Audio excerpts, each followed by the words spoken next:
Quiero contarles que es súper importante porque justo está en la polémica lo que tú decías.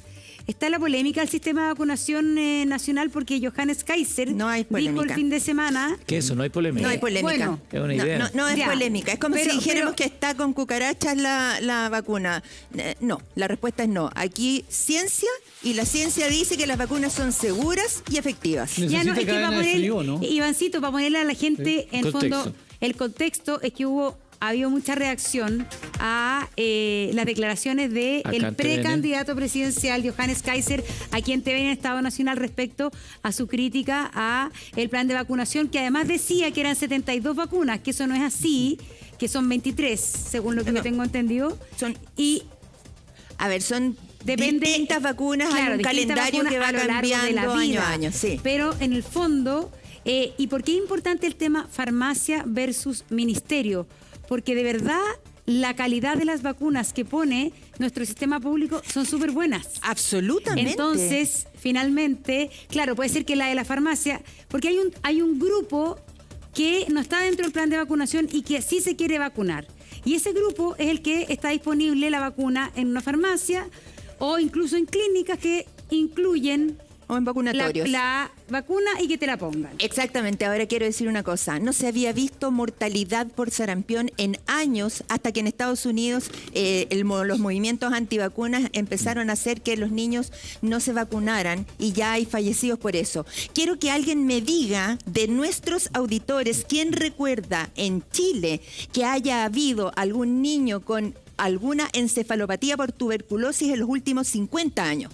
Que me diga alguien, ¿quién ha visto un niño con poliomielitis en este país desde hace 40 años? Eso gracias a las vacunas. Que eso es gracias a las vacunas. Doctora, en esa misma entrevista que da... Absolutamente. En esa misma entrevista que dio acá en el canal el precandidato en cuestión, hablaba no solamente de esas 72 vacunas que no son tal, pero también decía que las vacunas utilizan metales pesados para la fijación y que eso había que estudiarlo y analizarlo. ¿Hay evidencia al respecto? No utilizan metales pesados y no hay ninguna polémica al respecto. O sea, es una mentira lo que él dijo. No, yo no me voy a pronunciar sobre los dichos de ningún ser humano en este país. Yo lo que digo es que desde la ciencia, las vacunas que se ocupan en el Programa Nacional de Inmunizaciones y que se comercializan privadamente en Chile son seguras y efectivas porque pasan por el Instituto de Salud Pública, Mira, que es un orgullo nacional. Es interesante este debate, más allá de lo que estamos hablando de la situación de los virus predominantes, es interesante este debate porque se empiezan a instalar verdades que no son tal. Por ejemplo, esto de las 72 vacunas o que tuvieran algún daño. Frecuentemente uno encuentra tweets como el que leo acá de Mario que dice, ¿por qué no hablan de las secuelas que dejó la vacuna del COVID? Se ha hablado de las secuelas, pero también hay que hablar de la cantidad de vidas que salvaron las vacunas del COVID.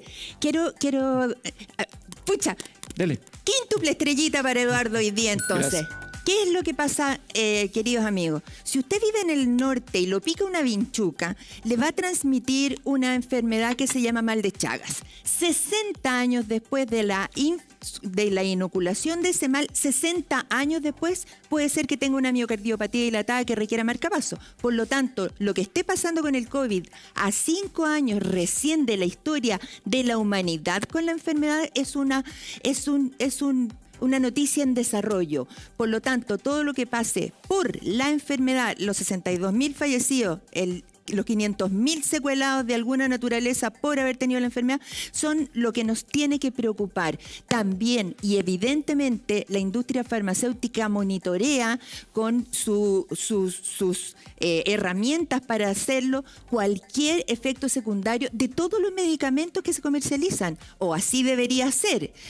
Pero doctora, también hay que hacerse cargo. Uno no puede decir, sí, es probable que no sepamos lo que la vacuna del COVID va a producir en 30 años más en la persona que recibió la vacuna. Ni la enfermedad. ¿Ah? Ni la enfermedad tampoco. Bueno, por eso, pero en el fondo también decir que la industria farmacéutica actúa bajo seguro, o que la industria farmacéutica, es que el fondo, cuando usted pone el tema del mal de Chagas, claro, resulta que le va a dar es probable que le dé una cardiopatía dilatada. Miocardiopatía dilatada a los 60 años no es un dato menor.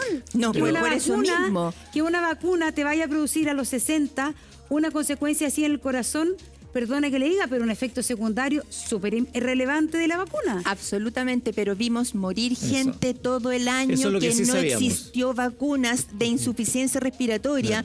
¿Recuerda tú la cepa original del virus COVID? Lo que hacía era matar a la gente en las veredas.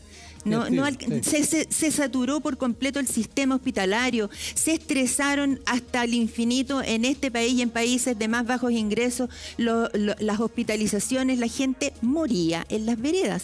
Por lo tanto, las vacunas cuando aparecieron, yo debo haberme puesto la primera vacuna del COVID cuando llegó, para poder atender a los pacientes. La influenza, recuerden ustedes la influenza porcina del año 2009, en que murió toda la primera línea de gente que atendía a los pacientes con influenza. Y ahí empezamos a pispar, ¿cierto?, que la obesidad era un gran factor de riesgo. Doctora Yamaki, ¿Eso significa aquí hay un que hay que tema. vacunarse todos los años, por ejemplo, con el COVID que va mutando? Probablemente sí, dependiendo de la mutación que aparezca. Y hay un tema, porque uno puede apelar a la libertad. Yo tengo la libertad de creer que las vacunas son obra del diablo, por lo tanto no me voy a vacunar, porque yo no soy parte del rebaño, lo que dicen algunos, yo no soy parte del rebaño, sí sepa. Pero resulta que para que haya una inmunidad colectiva, tenemos que estar un gran porcentaje vacunado. Por eso es tan irresponsable cuando se levantan discursos que son ignorantes, lo voy a decir en esas palabras, discursos que son ignorantes porque afectan a la necesidad de tener toda la sociedad medianamente vacunada, porque si no, no sirve. Claro, bueno, por eso mismo es que existe el concepto de la inmunidad de rebaño o la inmunidad de capullo. Cuando un niño es pretérmino y no se puede vacunar, cuando un niño tiene menos de 6 meses y no se puede vacunar, ¿a quiénes hay que vacunar? A los cuidadores. Y en este caso se ha facilitado, pero hasta el infinito, el acceso a las vacunas. Ya, pero ¿sabe que yo voy a poner el punto discrepante porque está sobre la mesa y es en las conversaciones de la gente? Yo fui a España el año pasado, donde el Estado español tiene miles de demandas de personas que dicen que están sufriendo los efectos secundarios impensados, no escritos y no aclarados de la vacuna del COVID. ¿Y cómo puedes diferenciar del COVID? Pero no, por eso. Entonces quiero preguntarle si efectivamente tenemos que saber que la vacuna aún no sabemos. Sabemos que la vacuna evitó muchas muertes, porque eso ya lo supimos en las estadísticas. Y la verdad es que con la vacunación empezaron a disminuir los muertos de manera considerable. Pero al menos hay que ser honestos. Pero igual hay muertos hoy día todavía por COVID. Siguen, hoy día se hizo una contabilidad de los muertos que han habido este año por COVID. Creo que son más de 1.000 personas, no sé. Sí, en Chile. Pero hoy día tenemos que ser honestos y decir que no sabemos cuáles son los efectos secundarios a largo plazo, por ejemplo, en la vacuna del COVID. Exactamente, Monse. Y acuérdate cuando se le daba a las embarazadas un medicamento para que no tuvieran náuseas y tenían niños con alteraciones anatómicas. Talidomida. La talidomida, que fue un medicamento satanizado por muchos años, pero que después tuvo su nicho en pacientes oncológicos. Entonces, efectivamente, y tú tienes toda la razón, y por eso se monitorean todos los efectos secundarios de la vacuna. Concedo absolutamente. Lo que en este momento tenemos que entender es que tenemos una sociedad que tiene una salud precaria. Obesos, diabéticos, nefrópatas, pacientes con enfermedades respiratorias crónicas. La gente que alega contra las vacunas, yo quisiera entender que también entienda que fumar produce cáncer, 18 veces más posibilidades de cáncer pulmonar cuando una persona fuma que no fuma. Entonces, si alguien te dice, tienes 18 veces más de que te atropellen por esta calle que si vas por esta otra, ¿qué vas a elegir?